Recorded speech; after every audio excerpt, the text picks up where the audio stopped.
Hi friends, ಎಲ್ಲರಿಗೂ ಮತ್ತೊಮ್ಮೆ ನನ್ನ ಚಾನಲ್ಗೆ ಸ್ವಾಗತ. ಇವತ್ತಿನ ವಿಡಿಯೋದಲ್ಲಿ ರುಚಿಕರವಾಗಿ ಸುಲಭವಾಗಿ ಅಕ್ಕಿ ರೊಟ್ಟಿ ಹೇಗೆ ಮಾಡೋದು ಅನ್ನೋದನ್ನು ತೋರಿಸ್ತಾ ಇದ್ದೀನಿ. ತುಂಬ ಜನ ಹೇಳ್ತಿರ್ತಾರೆ ಅಕ್ಕಿ ರೊಟ್ಟಿ ಒಡೆದೋಗ್ಬಿಡುತ್ತೆ ಮತ್ತು ಅದನ್ನು ತಟ್ಟಿ ತೆಗಿಬೇಕಾದ್ರೆ ಮುರಿದೋಗ್ಬಿಡುತ್ತೆ, ಅದೇ ರೀತಿ ಟೇಸ್ಟಿಯಾಗೂ ಸಹ ಇರಲ್ಲ ಅಂತ ಅಂದ್ಬಿಟ್ಟು ಈ ವಿಡಿಯೋದಲ್ಲಿ ತೋರಿಸಿರೋ ರೀತಿ ನೀವು ಸಹ ಅಕ್ಕಿ ರೊಟ್ಟಿ ಮಾಡಿ ನೋಡಿ. ತುಂಬಾ ಸುಲಭವಾಗಿ ಮಾಡ್ಬೋದು, ತುಂಬಾ ರುಚಿಕರವಾಗಿ ಸಹ ಇರುತ್ತೆ. ಬನ್ನಿ ಹೇಗೆ ಮಾಡೋದು ಅನ್ನೋದನ್ನು ನೋಡೋಣ. ನೋಡಿ, ನಾನಿಲ್ಲಿ ತೆಂಗಿನಕಾಯಿ ಒಂದು ಸ್ವಲ್ಪ ತೊಗೊಂಡಿದ್ದೀನಿ, ಸಬ್ಬಕ್ಕಿ ಸೊಪ್ಪು ನಾನು ಸ್ವಲ್ಪ, ಒಂದು ಕ್ಯಾರೆಟ್ ತೊಗೊಂಡಿದ್ದೀನಿ, ಕೊತ್ತಂಬರಿ ಸೊಪ್ಪು ಸ್ವಲ್ಪ, ಕರಿಬೇವಿನ ಸೊಪ್ಪು ಸ್ವಲ್ಪ, ಹಸಿಮೆಣಸಿನ್ಕಾಯಿ ಖಾರಕ್ಕನುಸಾರವಾಗಿ, ಮತ್ತು ಈರುಳ್ಳಿ ತೊಗೊಂಡಿದ್ದೀನಿ. ಇವಾಗ ಕ್ಯಾರೆಟನ್ನು ಮತ್ತು ತೆಂಗಿನಕಾಯಿನ ತುರ್ಬ್ಕೊಳ್ಳೋಣ. ಮತ್ತು ಸಬ್ಬಕ್ಕಿ ಸೊಪ್ಪು ಎಲ್ಲದನ್ನು ಕಟ್ ಮಾಡಿ ಇಟ್ಟಿದ್ದೀನಿ. ಈರುಳ್ಳಿ ಮತ್ತು ಹಸಿಮೆಣಸಿನ್ಕಾಯಿನ ಮಾತ್ರ ಪೇಸ್ಟ್ ಮಾಡಿ ಇಟ್ಟಿದ್ದೀನಿ. ಈ ಥರ ಪೇಸ್ಟ್ ಮಾಡಿ ಹಾಕೋದ್ರಿಂದ ಅಕ್ಕಿ ರೊಟ್ಟಿ ತುಂಬಾ ರುಚಿಯಾಗಿರುತ್ತೆ. ಈರುಳ್ಳಿ ಫ್ಲೇವರು ತುಂಬಾ ಚೆನ್ನಾಗಿ ಬರ್ತಾ ಇರುತ್ತೆ, ತುಂಬ ಟೇಸ್ಟಿಯಾಗಿರುತ್ತೆ. ನೋಡಿ, ಈಗ ಅಕ್ಕಿ ಹಿಟ್ಟನ್ನು ತೊಗೊತಾ ಇದ್ದೀನಿ. ನಾರ್ಮಲ್ ನಾವು ಅಂಗಡಿಯಲ್ಲಿ ಬರೋಂಥ ಅಕ್ಕಿ ಹಿಟ್ಟು ಅರ್ಧ kg ತೊಗೊಂಡಿದ್ದೀನಿ. ರುಚಿಗನುಸಾರವಾಗಿ ಉಪ್ಪನ್ನು ಸಹ ಸೇರಿಸ್ಕೊಳ್ಳೋಣ. ಇದ್ರ ಜೊತೆಗೆ ನಾವು ರೆಡಿ ಮಾಡಿರೋಂಥ ಈರುಳ್ಳಿ, ಹಸಿಮೆಣಸಿನ್ಕಾಯಿ ಪೇಸ್ಟು ಮತ್ತು ಕ್ಯಾರೆಟು, ತೆಂಗಿನಕಾಯಿ ತುರಿ, ಸಬ್ಬಕ್ಕಿ ಸೊಪ್ಪು, ಕೊತ್ತಂಬರಿ ಸೊಪ್ಪು, ಕರಿಬೇವಿನ ಸೊಪ್ಪು ಎಲ್ಲದನ್ನು ಚಿಕ್ಕದಾಗಿ ಕಟ್ ಮಾಡಿಕೊಂಡು ಇಟ್ಕೋಬೇಕು. ಇದನ್ನು ಸಹ ನಾವು ಇದರಲ್ಲಿ ಸೇರಿಸ್ಕೊಳ್ಳೋಣ. ಇಷ್ಟನ್ನು ಸೇರಿಸ್ಬಿಟ್ಟು ಚೆನ್ನಾಗಿ ಕೈಯಲ್ಲಿ ಮಿಕ್ಸ್ ಮಾಡ್ಕೋಬೇಕು.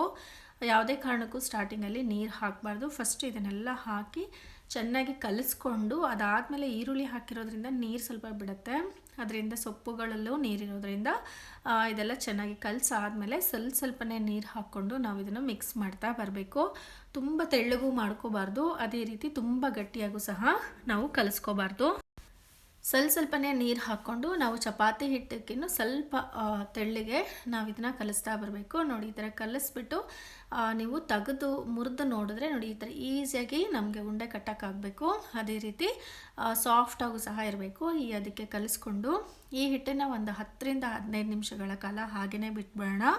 ಅಕ್ಕಿ ಹಿಟ್ಟೆಲ್ಲ ಚೆನ್ನಾಗಿ ಸೆಟ್ಟಾಗಿ ಇರುತ್ತೆ. 10 ನಿಮಿಷಗಳ ಆದಮೇಲೆ ಇದನ್ನು ತೆಗೆದ್ಬಿಟ್ಟು ನಾವು ನಮಗೆ ಯಾವ ರೀತಿ ಸೈಜ್ ಬೇಕೋ ಅದಕ್ಕನುಸಾರವಾಗಿ ಉಂಡೆಗಳನ್ನಾಗಿ ಮಾಡಿ ಸೈಡಲ್ಲಿ ಇಟ್ಕೊಂಬಿಡೋಣ. ಆವಾಗ ತಟ್ಟೋದಕ್ಕೆ ನಮಗೆ ಈಸಿ ಆಗುತ್ತೆ. ಒಂದು ಕಡೆ ಹೆಂಚಿಟ್ಕೊಂಡು ಇನ್ನೊಂದು ಕಡೆ ರೊಟ್ಟಿನ ತಟ್ಕೊಂಡು ಬೇಗನೆ ನಾವು ಇದನ್ನು ಮಾಡ್ಕೊಬಿಡ್ಬೋದು. ನೋಡಿ, ಈ ಥರ ಉಂಡೆಗಳನ್ನಾಗಿ ಮಾಡಿ ಸೈಡಲ್ಲಿ ಇಟ್ಕೊಳ್ಳೋಣ.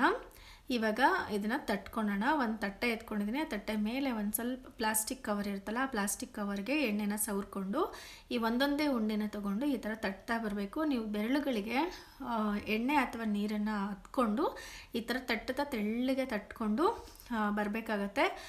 ತಟ್ಟಬೇಕಾದ್ರೆ ನೀವು ಎಣ್ಣೆ ಕೈಗೆ ಹತ್ಕೊಳೋದು ತುಂಬಾ ಇಂಪಾರ್ಟೆಂಟ್ ಆಗುತ್ತೆ. ಮತ್ತು ಕವರ್ಗೂ ಅಷ್ಟೇ ಎಣ್ಣೆ ಚೆನ್ನಾಗಿ ಸವರಿರಬೇಕು. ಈ ರೊಟ್ಟಿ ಹಾಕಬೇಕಾದ್ರೂ ಅಷ್ಟೇ ಹೆಂಚು ಚೆನ್ನಾಗಿ ಕಾದಿರಬೇಕು. ಹೆಂಚು ಚೆನ್ನಾಗಿ ಕಾದಿಲ್ಲ ಅಂತಂದರೆ ರೊಟ್ಟಿ ಎಲ್ಲನೂ ಮುರಿದೋಗುವಂಥ ಚಾನ್ಸಸ್ ಇರುತ್ತೆ. ಅದರಿಂದ ನೀವು ರೊಟ್ಟಿ ಹಾಕಬೇಕಾದ್ರೆ ಹೆಂಚನ್ನ ಚೆನ್ನಾಗಿ ಕಾಯಿಸ್ಕೊಂಡು ಅದಾದಮೇಲೆ ರೊಟ್ಟಿನ ಹಾಕ್ಕೊಂಡು 2 ಕಡೆಯೂ ಎಣ್ಣೆ ಹಾಕ್ತಾ ನೀವು ಇದನ್ನು ಮೀಡಿಯಮ್ ಫ್ಲೇಮಲ್ಲಿ ಬೇಯಿಸ್ತಾ ಬರಬೇಕು. ನೋಡಿ, ಈ ಥರ 2 ಕಡೆಯೂ ನಿಧಾನಕ್ಕೆ ಬೇಯಿಸ್ತಾ ಬರಬೇಕಾಗತ್ತೆ. ನೋಡಿ, ಈ ಥರ ಚೆನ್ನಾಗಿ ಬೆಂದಾದಮೇಲೆ ಇದನ್ನು ತೆಗೆದುಬಿಡೋಣ. ಮತ್ತು ಒಂದು ಕಡೆ ರೊಟ್ಟಿ ತಟ್ಕೊಂಡು ಇನ್ನೊಂದು ಕಡೆ ರೊಟ್ಟಿನ ಬೇಯಿಸ್ತಾ ಬರಬೇಕು. ಎಣ್ಣೆ ಹಾಕ್ಕೊಂಡು ಕವರ್ಗೆ ಈ ಥರ ತಟ್ತಾ ಬರಬೇಕು. ಕವರ್ ಬೇಡ ಅನ್ನೋರು ನೀವು ಬಾಳೆ ಎಲೆ ಮೇಲೆ ಕೂಡ ಇದೇ ರೀತಿ ಎಣ್ಣೆನ ಸವರ್ಕೊಂಡು ಕೈಗೆ ಎಣ್ಣೆನ ಹದ್ಕೊಂಡು ನೀಟಾಗಿ ಈ ಥರ ತೆಳ್ಳಗೆ ಆದಷ್ಟು ಎಷ್ಟಾಗುತ್ತೋ ಅಷ್ಟು ತೆಳ್ಳಗೆ ತಟ್ಕೋಬೋದು. ಏನೋ ಮುರಿದೋಗೋದಿಲ್ಲ, ತುಂಬಾ ಚೆನ್ನಾಗಿ ಬರುತ್ತೆ. ನೋಡಿ, ಇದೇ ಥರನೇ ಬೇಯಿಸ್ತಾ ಬರಬೇಕು. ಉಳಿದಿರೋಂಥ ಎಲ್ಲ ಹಿಟ್ಟನ್ನು ಇದೇ ರೀತಿ ಮಾಡ್ತಾ ಬರಬೇಕು. ಇದರಲ್ಲಿ ತುಂಬ ಫ್ಲೇವರ್ ಕೊಡುವಂಥದ್ದಂದರೆ ಈರುಳ್ಳಿ ಮತ್ತು ಹಸಿಮೆಣಸಿನ್ಕಾಯಿ ಪೇಸ್ಟನ್ನೇ. ನಾವು ಕಟ್ ಮಾಡಿ ಹಾಕೋದಕ್ಕಿನ್ನೂ ಈ ಥರ ಹಾಕಿದ್ರೆ ಚೆನ್ನಾಗಿರುತ್ತೆ.